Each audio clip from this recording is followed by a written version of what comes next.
très vite. Et je suis devenu... Il est né rebelle. C'est ce côté rebelle qui vous a mené vers la délinquance. Le côté berbère, là, on va dire. Gérard Fauré, vous restez avec nous, dealer du tout Paris. Les berbères se sont rebellés contre les Français encore les pendant berbères. 30 années. Il y a eu des dizaines de milliers de morts parce que c'était des gens... S'il vous plaît, Gérard. Je vais vous parler de la partie d'avant, et notamment à un moment où vous parlez de la pédophilie. Alors vous en parlez parce que vous, très jeune, enfin 17 ans, vous tournez dans un film.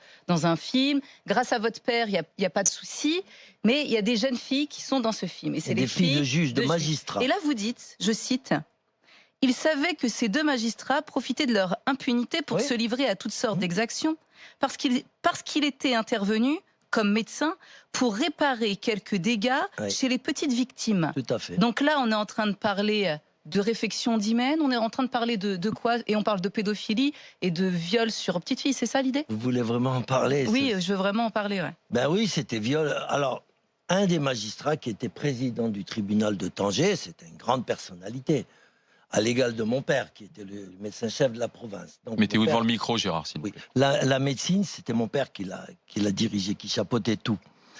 Et ce président-là, il avait 8 esclaves chez lui.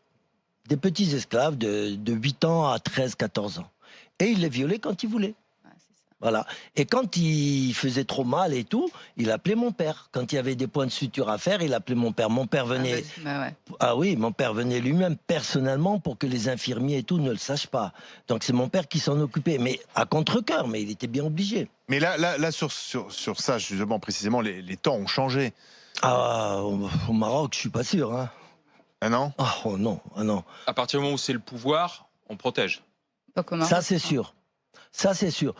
Sauf qu'il y a eu un moment où Hassan II a réagi. Mais son fils, je pense pas.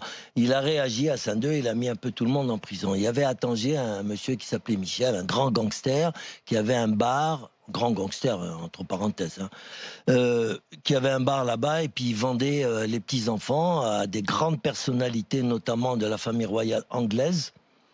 Et parce que le prince Moulay Abdallah, qui était frère du roi Hassan II, était aussi homosexuel et pédophile. Donc à un moment, le roi en a eu marre, il a dit bon, tout ça, ça suffit. Il a renvoyé son propre frère qui avait violé 6 enfants et qui les avait fait tuer à Rabat. D'accord? Il l'a viré du Maroc et il s'est installé en Belgique. Le Moulay Abdallah, qui est mort du sida. Et donc, à ce moment-là, Hassan II a voulu faire un grand nettoyage. Et il a mis ce grand gangster en prison, il l'a expulsé du Maroc et tout et tout. Il y a eu un nettoyage, mais il y a toujours eu des remplaçants, bien sûr. Et il y en aura toujours. La pédophilie au Maroc, elle est omniprésente partout. Et il ne faut pas dire que c'est la faute du tourisme sexuel. Ça, c'est un grand mensonge. Voilà. Et pourquoi est-ce qu'on n'en mieux pas? Il y a certaines régions du Maroc, comme Tanger ou Marrakech, où ils ont ça dans le sang.